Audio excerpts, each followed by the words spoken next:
This combination of Kyle and Tarzan in fights finds something in this draft that will be able to get onto Ruler as easily as they did in Game 1. Let's have a look at how the draft goes down, presented by Omen and HyperX. Rise and Trundle banned away by GENG on the blue side, which they picked to be on. Skarner and Talia were moved so far by anyone's legend. For GENG, wonder what the pivot is going to be.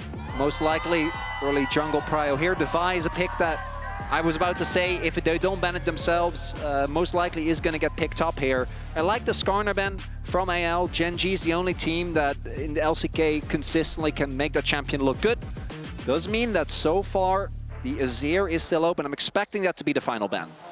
Yeah, and ooh, the bar is coming through, which does leave the Azir up potentially for Chovy. And I do want to talk a little bit about Shanks and Chovy again before we see more picks go through in this draft, just because that was another huge question for me was, would Shanks be able to kind of control Chovy? And I thought he did do a good job in that. And yeah, you're never taking this Azir A, away from the LCK, but B, also just a champion on which Chovy can control entire team fights, can leave lane, roam to sides. He's just so good on this pick.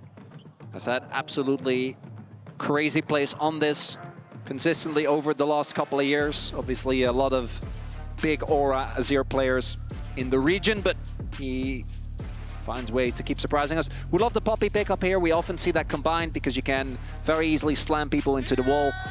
It's also a good pick into the Azir. Takes away a lot of his playmaking potential. Needs to be a lot more considerate when that W is up. And again, you basically have a very similar core where what I think will be Tarzan combined with Shanks will have the ability to pick off single targets. Yeah, and this is huge to me because TF at this tournament, we haven't seen it see as much success, I think, as people would have wanted. Or I mean, I love watching really strong Twisted Fate. In fact, in that Hanwha Life series, Chronicler, we did see Chovy kind of piloting that with great success. I mentioned how much I love that composition. The next GENG fan, that's really cute. As we see, the Gwen picked up for Keen on GENG's side. Does give GENG a pretty heavy magic damage topside. You want a bit of physical damage coming out from your jungler if you are going to play towards that. Also means they're blind picking both mid and top into AL through this first rotation, which is not something we too often see. Obviously, they just really prioritize these two picks. Not really surprising considering how good Keen is on the Gwen and how good, obviously, Chovy is on the Azir. We're going to see the Nocturne come out here for Canyon. Not necessarily one of his most iconic picks, but I do like it into the TF, having the ability to both follow him when he tries to go for these plays. That was the biggest difference, I think, in game number 1. Not just the ability for AL to pick fights, but how they were able to consistently get backline access. Back then it was Pantheon. I think now Shank's going to be looking to do something similar. And then the Kai'Sa was also a smash hit, as we do see the Jax, obviously, great pickup really into the entire top side of GENG. Yeah, and again, this is another just Flandre comfort pick, right? Like, I do think he always does well with these kind of picks that do have push insides or able to have him in a side lane. His map awareness is typically very good, and it has been one of the strengths for this AL team. As we're getting to the second phase of bans, both the bot lanes yet to be picked. That's AD carry and support for both teams. MF is the first ban out by AL. A paranoia bullet time does not sound like the most fun thing to deal with, so no real surprises there that they want to mitigate some of that damage in the darkness. Got to be looking towards the Nico as well. If you think Nico is annoying to play into when you have full vision, which it is, it doesn't get better. I do think that, actually. Yeah, no, I think many of the players at this tournament do as well. But with the Nocturne combo specifically, there's basically no counterplay, right? The ability for Nico to get onto the backline, particularly that TF, can definitely be susceptible to that. So would not mind that seeing it picked up. Instead, it's going to be the Rakan banned here away from Duro.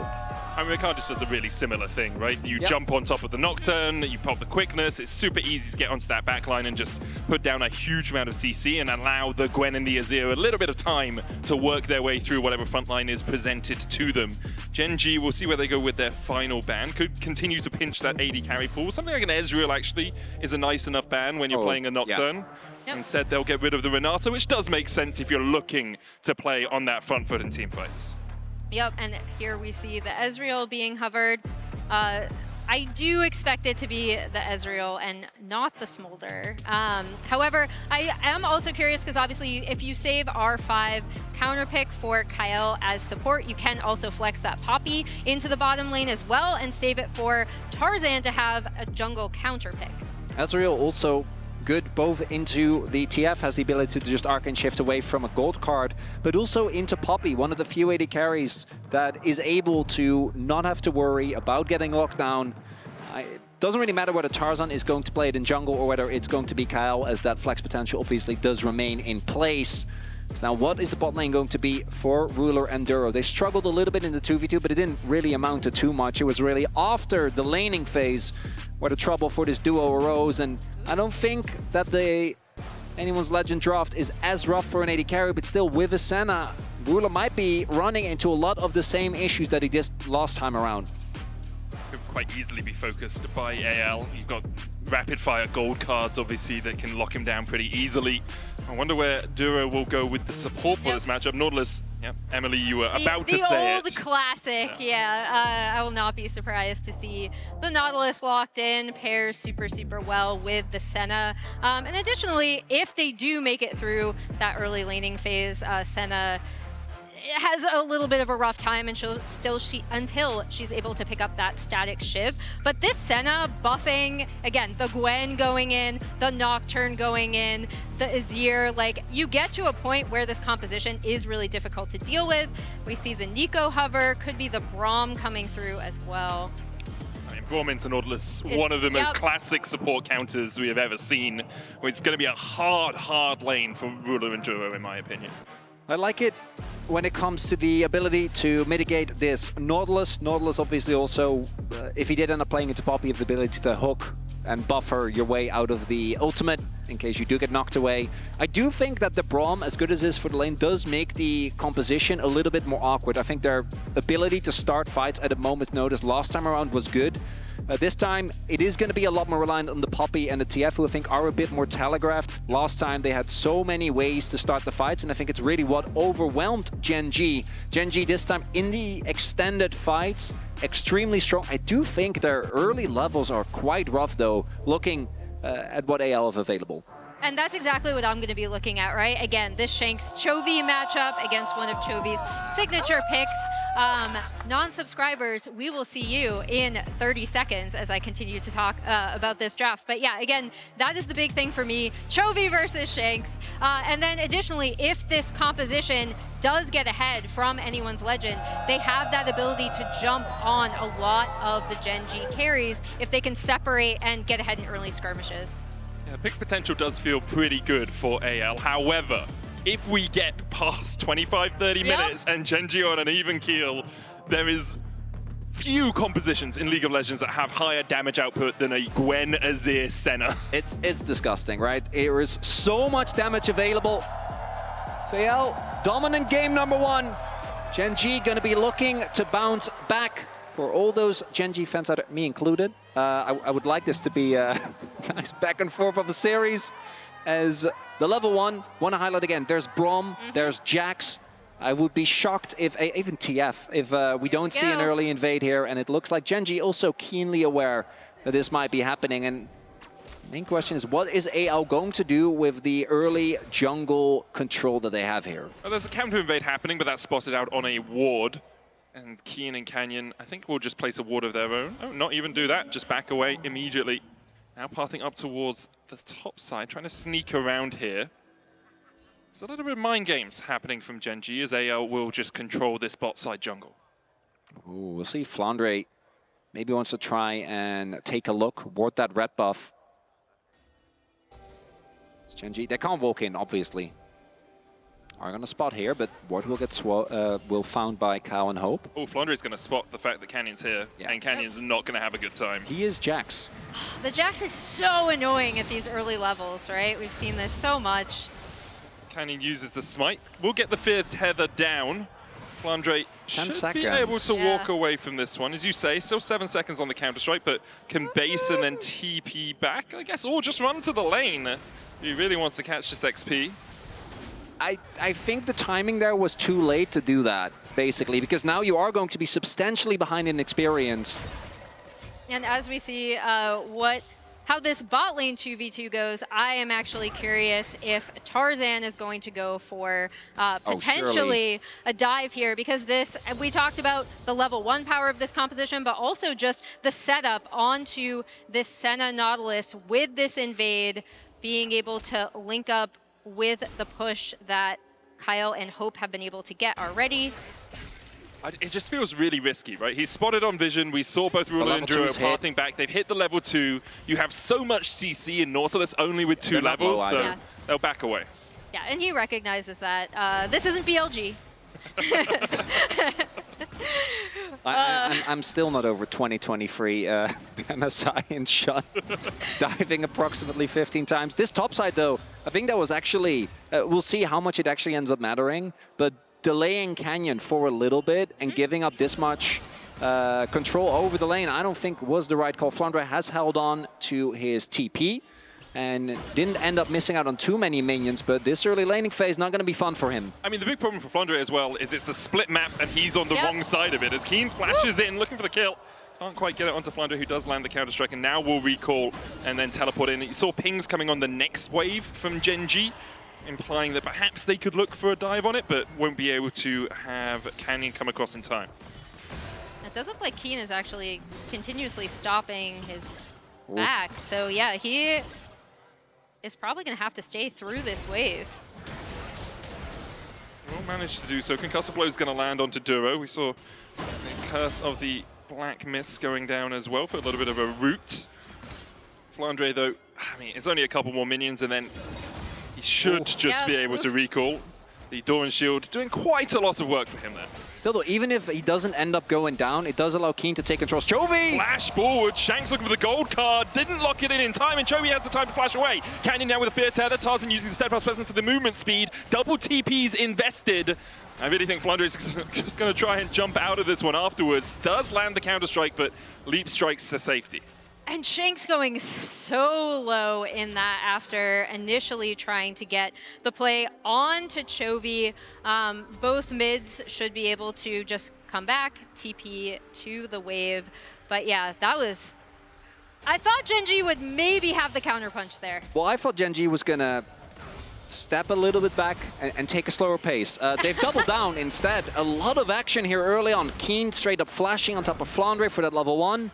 Now, Shanks being forced to flash as well. Favorable trade when it comes to the summoners for GENG, as this top lane laning phase still remains in a rough spot after the level 1. We'll see if Tarzan is able to kind of bail out Flandre, who, without the TP, and I think without knowledge of where Canyon is just going to have to abandon ship. Yeah, this is really rough for him, as we see Duro already out on the map looking for a play potentially in this mid lane. Won't be able to get in range. We saw teleport coming out from Hope, running that as his summoner spell, so he was able to catch the wave that was pushed in on the top side. Expect to see Keen now pathing down towards bot. He already has Ruler in his top lane. And we mentioned, you know what happens sometimes if your top lane matchup goes rough, you end up swapping, right? And we see Hope responding, immediately coming to this top side, while Flandre will actually able to get some one-on-one time with the minion wave down here.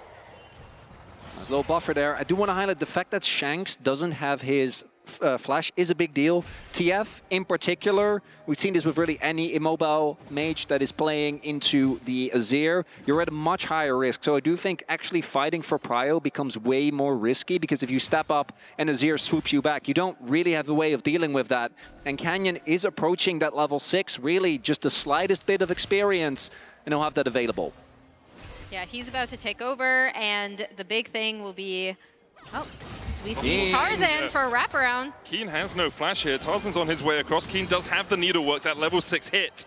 Pops the Hallowed Mist. He's going to try and escape. Tarzan looking for the knock into the wall here. Gets the hammer shock down. Picks up the buckler as well for a bit of shielding. Several presence coming out just to allow Tarzan the movement speed to walk away. But that's Keen's ultimate down.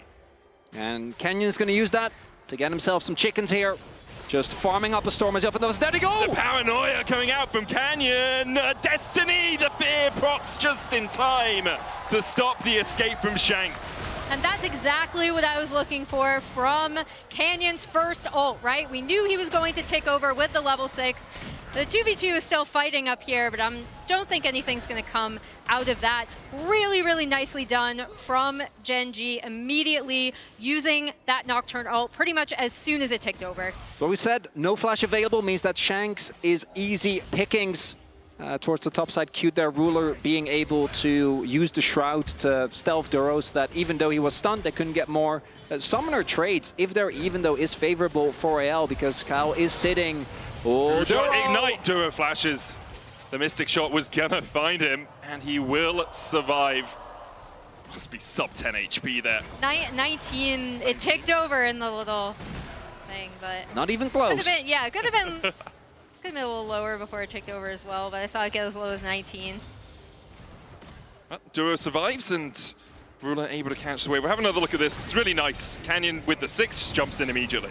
Yeah, and this is a super simple play, right? He's on chickens, he takes over, he has the ult. Chovy is already there with the Azir ult. No flash on Shanks, able to capitalize immediately. I actually, I'm pretty sure he was able to pick up a scuttle before. I think he just wanted the chickens, and then Chovy was like, get over here! Chovy tried to get away here. The gold card comes in. Flandre with a counter-strike. Doesn't flash for the chase onto Chovy. Tarzan now pulled back, has to flash himself. Shanks has another gold card locked in, and Kyle's on his way to bolster the defenses for AL, but GENG surviving the onslaught for now. GENG, a member down, don't want to keep going, but look at the bot lane right now. While this is happening, Keen is just going to be able to push in towards that wave. I don't think the Grubs are going to go the way of GENG, which with a composition like this, I think is a big deal. AL also have a lot of split pushing power. We'll see how much GENG is able to get. If they can get Keen even further ahead while also picking up a dragon, they might not feel too bad about it, but particularly with TF and Jax, and denying it from Gwen and Azir, that's a big deal. Yeah, and we do see the TPs coming out towards that bot lane, but GENG are going to be able to clean up this Drake. It doesn't look like AL are going to be able to do anything about it, right? So this is more of the classic GENG that we're used to seeing, right? Taking advantage of their timing windows and finding cross-map plays instead of contesting. We do see Ruler currently behind in gold, but really what you always look towards with the Senna is just a stack counter, and he's pretty much on track, right? This is really good. 27 at 9 minutes, that's super solid, because you get more as the game goes on, usually a bit easier to pick up as you get a little bit more range. And when you start to take these towers, you can then shadow your jungler a little bit more, because you have more time and pick up the souls from the camp. It tilts me every time when a Senna bases, when like there's no objective on the map, there's no tempo reason, and then there's 2 souls in the dragon pit, and you're like, come on, that's free money! He's already got shoes, what does he need 2 more souls for? The range. That's so bad. I know, it was really bad. That's fine. That's terrible. It took me a minute to get that. Look, okay, there's 1 kill at 10 minutes. This is great. It's great. It's really good League of Legends. This is back to the LCK. We get to have an opportunity to have a nice chat. Isn't that more valuable? Well, you just told me my jokes are rubbish, so... Hey, hey, that one. Okay, not, I generally, I'm a big fan. I hold you to very high standards, okay? So, really, it's on you when you think about it. For the moment, 10 minutes in, it's a small gold lead for GENG, around 300 ahead. Keen has been able to even out that top lane a little bit. He's actually 4 CS up. Chovy and Shanks are facing up towards top, and again, Chovy has a very small lead. The only really big advantages is Hope is about 200 gold ahead, Canyon's about 400 gold ahead because of that first blood that he was able to pick up in mid. Yeah, but I think GENG are super happy with this, right? Like, we did talk about the potential pushing power with having the 3 grubs for AL, but this composition for GENG, once it gets rolling, and especially as it gets late, is going to be very, very difficult for AL to play into. Flandre, his counter-strike, still full health. Shouldn't be too worried. Duro shows up now. Flandre doesn't use the leap strike yet, does have a ward in his inventory, doesn't even need it, just pops the counter-strike and gets away. That's just Jax. Yep. I mean, Jax in general. Again, Flandre fell behind a little bit. Obviously, not the end of the world. There wasn't really an opportunity for Gen G to snowball. If they had a more aggressive pre-6 jungler, I think they could have looked for it. But with Nocturne, not really the case. So we see that Flandre, while he's still a little bit behind, about half a level, a little bit of CS, but not really anything to write home about, as both junglers here towards the bottom half of the map. But obviously, Canyon, much easier time to get to these lanes as Duro and Ruler wandering around mid. Yeah, no real surprises here. Ruler yet to get his static shiv, went for the Swifties first, but when he gets that, obviously very easy for him to clear out waves. Ezreal not really as good at clearing out waves. He can do it, but it takes him a little bit more time. Doesn't really have any AoE in his kit. So we see Tarzan still shadowing Flandre just to make sure that he is safe under this tower. And you see the consideration of Gen G, like, can we do something there? But again, it's Jax, so neither Nocturne nor Gren really will be doing a lot of damage. As we do see, of course, the Griffin boys. The boys. Yeah. 1-5 career head-to-head. I was like, it's the 70% win rate on the same team as rookies that surprises me, right? It was such an explosive rise to form for both of them and for the whole team. It really was like that era of LCK, although internationally, obviously, not the highlight of the region. The Griffin and Dom1 rosters coming up and what they were able to do for the league and their impact still being felt. Even Doran, right, was on this team as well. True. Yeah, I think I remember being at 2018 Worlds and everyone was just like, oh, if only Griffin had made it. The LCK would have taken it, right? That was kind of the sentiment because this Griffin team meant a lot to the LCK because they were a harbinger of what was to come, right? Kind of a new aggressive team, a shifting, like almost, changing of the guard, it was, I guess you'd say. And this is why people like me and Chronicler are always like, anytime there's a potential Griffin reunion, we're going to bring it up. Such a impactful team. As we look at the game, item spikes, one item hits across the board. Nothing too surprising, I think, when it comes to the builds. This TF, though, has really been kept in his lane, not able to make an impact. I do think that there will obviously be the opportunity to try and collapse once we get to the actual objectives, but it doesn't look like AL right now. And I want to highlight, I think that AL, when they don't have control of an area compared to last game, will have a much harder time of actually getting on top of Gen G. As we see, not a super pushing plates game. However, Gen G were easily able to get the vision in first rotation onto this Drake, although AL are looking to contest. Keeper's Verdict comes out, Keen dodges it. Ruler doesn't do the same. Flandre now looking for a flank of his own as Canyon is going to be healed up, but he gets the double counter-strike stun into the Glacial Fissure, and I think Duro is just done for. Flandre will pick up AL's first kill of the game. Duro, the sacrifice for the Drake. Someone had to be sacrificed. Might as well be the Nautilus. Ruler did have his flash, but not opting to flash the Poppy ult. And the moment you remember down and the threat of a TF is coming, I think they made the right call not to continue that, as we will get the Dragon going over to GG, and it's Hextech Drake. And I think Hextech Drake, to me, the strongest. Also very happy that we have the Hextech Gates, but I want you to look at the Gen G comp and think about a Hextech, because even just a single Drake, the attack speed is kind of insane. Senna with Hextech just feels so good. It's not okay. It's great. But what are you talking about? Yeah. It's fun. Well, it's fun if you're the Senna. Exactly. I do think we saw right there what AL is probably going to be looking to do, which is use the Poppy or the TF to create a numbers advantage, blow someone up, and then go from there. Yeah, and I think it's a good call from them, right? The fact they were able to get Duro, but Gen G now with this composition, still scaling very well, have played very patiently, and now have 2 Drakes to their name. See Shanks using the Destiny a little while ago to get back up towards the top side, I believe. So yet to see the proactive use of that Twisted Fate ultimate. We saw one when he tried to escape Canyon. But, apart from that, it's been mostly just to get back to lanes to make sure that he can catch the waves at the right time. Rift Herald started here by Canyon, but with vision on it. I think it was more a tentative suggestion of doing the objective than anything else. Ruler looking for the last embrace, doesn't land it onto Hope. Will continue to farm up those stacks. Currently sitting at, I think, about 47 overall. Yeah. Level 11 hit. Now, AL, if they do entrench themselves in a position, it's on the reverse also hard for GENG to get in. Poppy and Braum are some of the best zone control that you can get. The threat of a counter-strike is always there, and Banana Brush control is there for Kyle. Teleport comes in. Kyle's going to get hooked, but puts up the Unbreakable immediately. Glacial Fissure going down, only hits onto Duro. Keeper's Verdict being channeled by Tarzan. He doesn't finish it. There's the Paranoia. Chovy looking for the flank position, but he's stunned off first. Cannon falling low, the jump back in with the counter-strike from Flandre. Chovy and Keen, though, on the backline with the Emperor's Divide. Chovy's got a full Flandre. The Dawning Shadow, he jumps away from it. Keen trying to snip through Shanks, but Shanks flashes the wall. And in the end, a 1-for-1 exchange. 1-for-1, and Hope had hopped into that Herald just to immediately drive it into mid. Big thing there is that Chovy was CC'd throughout the entirety of that fight effectively. First, got hit by a card, because the initial setup here I think looks good.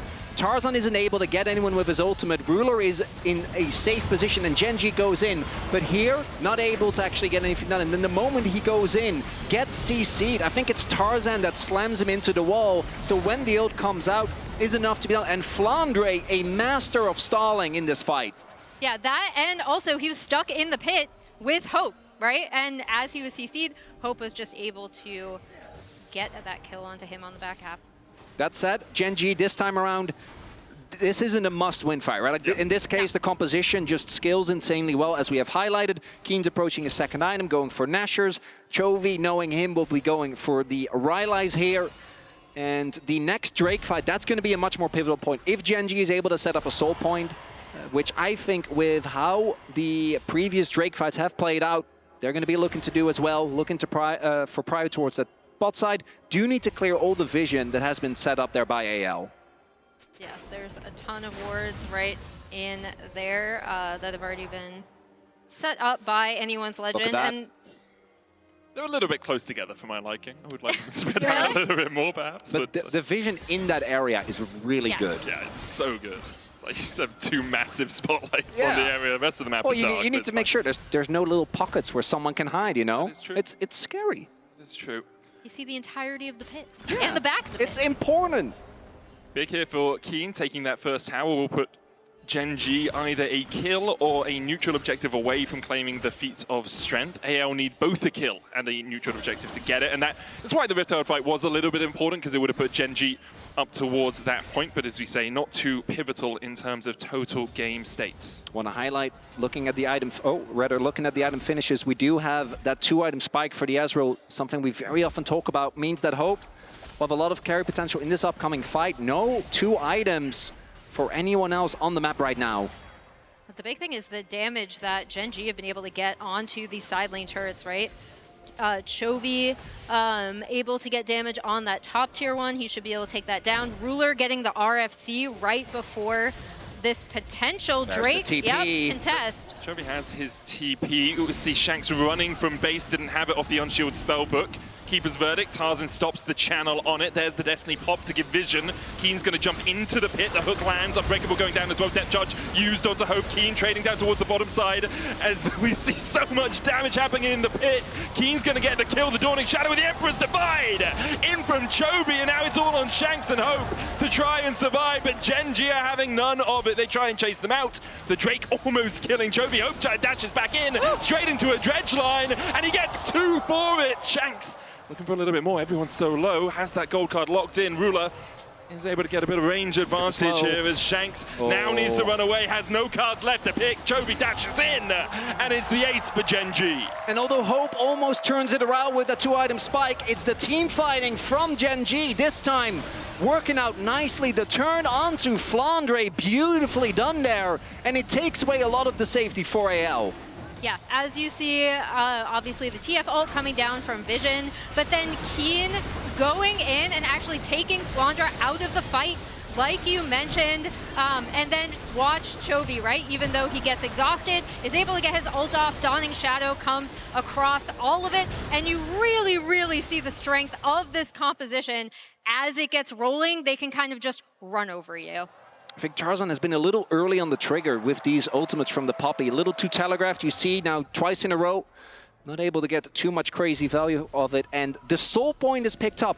And I want you to look at that man in the top lane. As we've talked about, for a large part of his career has been in Well, I wouldn't want to say Elo hell, but definitely not a great place when it comes to Elo. Now stating 4-0 on biggest individual lead on the map. 2 items done. And this Gwen is only going to get scarier. Yeah. Just That's so insane. strong right now. Larger than the team gold lead right now at 2.5K. Woo.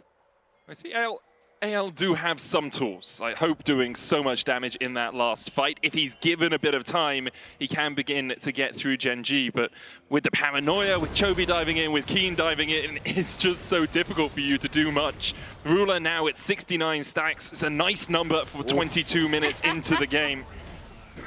Sorry, I can't help but laugh at that. I'm 5. Another thing I did want to point out, as GENG are starting up this Otacon, is their attention to side waves, right? They've had their side wave pushed out There's the ult. pretty consistently. Verdict, double TP coming out. Last Embrace going to hit onto the Poppy. Duro knocked up, but I believe he buffered a hook out of that or something. Keen looking for the flank position. AL take control of the Otacon. Ruler low. Shanks has a gold card locked in, but Keen uses the Hallowed Miss to dodge away from it. Counter-strike coming in as well as Tarzan is knocked up and snipped down by Keen. Canyon falling low. He doesn't get the smite off in time. Absolutely anyone's Legends will claim the Otacon. No, it's Chovy actually that takes it in the end. As AL now on the retreat, the hook just short. As AL managed to get out, but GENG win the fight. It was a team effort. Literally everyone showed up on that Otacon feed. And it goes the way of GENG despite a great initial blow from AL. The objective flip turns into a bit of mayhem. Just absolute chaos. You have 2 unsealed spellbooks for AL. Where are your smites, lads? Yeah, I was gonna say both junglers taken out too. I was really curious to see who is gonna end up taking it in this one. And it's Keen that is, I think, the big difference maker. Has to walk out initially, is spotted, but he demands so much attention. And even with Chovy and Ruler being low, we see that Shanks and Flandre need to respect him. And while Kyle, as well as Hope, are able to take out Canyon, their own jungler also perishes, which means that Chovy on the Azir, able to get that last hit, could have gone either way. And now GENG, Soul Point, gold lead maybe not that crazy, but the Otacon going their way. The Senna stacks, the flowers, and the threat of a possible Hextech Soul. Keen now a full item ahead of Flandre as well. Has 2.5 with the Seekers complete. Flandre still just sitting on that Triforce. The last time we were able to see those inventories. Drake up in 1:30. That Hex Soul looms in the distance. AL will have to try and find a way to fight back against GENG, who, especially with the paranoia now, with the Riot Eyes, with the Nash's Tooth, with the range on this Senna, like, how are you getting onto that backline? And this is what we were expecting coming in today from GENG. They are happy to pick fights, but they're very deliberate when and where. And in this game, they've been turning that early prio into fight selections much better than last game. And here, I was talking about that kind of side lane pressure that they've been able to establish, push out their side lanes, go mid, try to crack this mid turret, kind of take over the map before this next Drake is up in just under a minute. Neither of the top laners have TP currently. I think Flandre's will be up by the time the Drake spawns. Not quite sure on Keen's, as he now is actually working his way down towards the mid lane, which really implies it wouldn't be up in time. He'll used by anyone's Legends just to get a little bit of extra health underneath this tower. The tower, the target for GENG, and they will secure it. Put down the Sun Disc as well. Yeah, the sieging power of this GENG comp is obviously disgusting. You have Azir, Gwen, and then also Ruler to keep everyone top, even if you take a little bit of poke. And AL, I think the backs are going to come in, use the Hextech gates to get back in position, because for this Soul, even if you somehow find a Baron angle, I do see some pings going down. I don't think that you're going to be able to make it worth it. You need to deny this from GENG, or the game might be over. Duro lies in wait. Ruler seen Ward is going not spotted. into the bush. Anyone's Legends will clear out the ward. They know that Canyon is there as well. Flandre's going to catch the bot wave, uses the Counter-Strike. There's the Destiny as well for a little bit more vision. Keeper's Verdict comes down. No one is found guilty, and the hook connects immediately. Tarzan has to flash away, and GENG haven't lost any health yet. They continue to push forward onto Kyle. Canyon going in with the paranoia as well. Flandre looking for the Counter-Strike, but all of GENG scatter, and he finds no one. He'll go to an early grave as GENG turn their eyes towards the Soul. And again, you see just how difficult it is, even when AL are trying to set up. If GENG are parked in a spot, it's so hard for them to come in, even with the TF ult coming through for vision, right? Hextech Soul is there. AL are going to try for a desperate play. We see multiple TPs coming in. Cal, Hope, both making their way over. And GENG trying to respond. Chovy's already TP'd up towards that top side, has the Emperor's Divide, the only ultimate available for GENG. Keen has his. 7,000 on the Baron. Canyon trying to get in here, doesn't have Smite. Canyon doesn't have Smite and can't secure it, but GENG will look for the fight afterwards. Hope might just have to jump out of the back of the pit as the Baron has been taken by anyone's legend, and Hope just about escapes with his life, then has the flash, but Keen's on the chase. Hope with a good arcane shift over towards the Hextech Soul! The Hextech Soul for the slow is enough. Keen gets the kill. Tarzan's taking is the only one with the Baron buff left. But again, you're going to see immediately they're going to start pushing on the top side. Keen was able to take out that tier 2 in the bot side, and it's looking great for GENG. It's looking good for more games in this series. Go.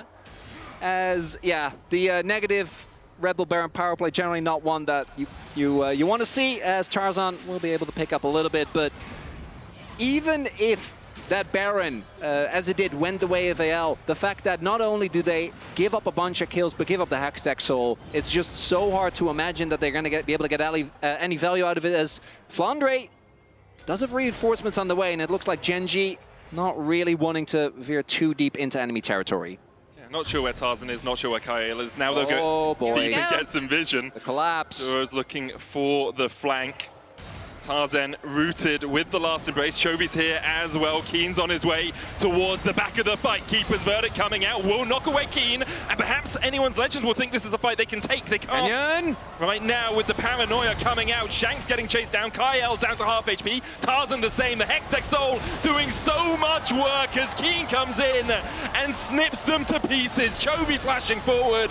Flandre with the counter-strike once again. Just can't land the stun. GENG wipe away anyone's legend. And a clean ace for GENG. Heralds the end of the second game.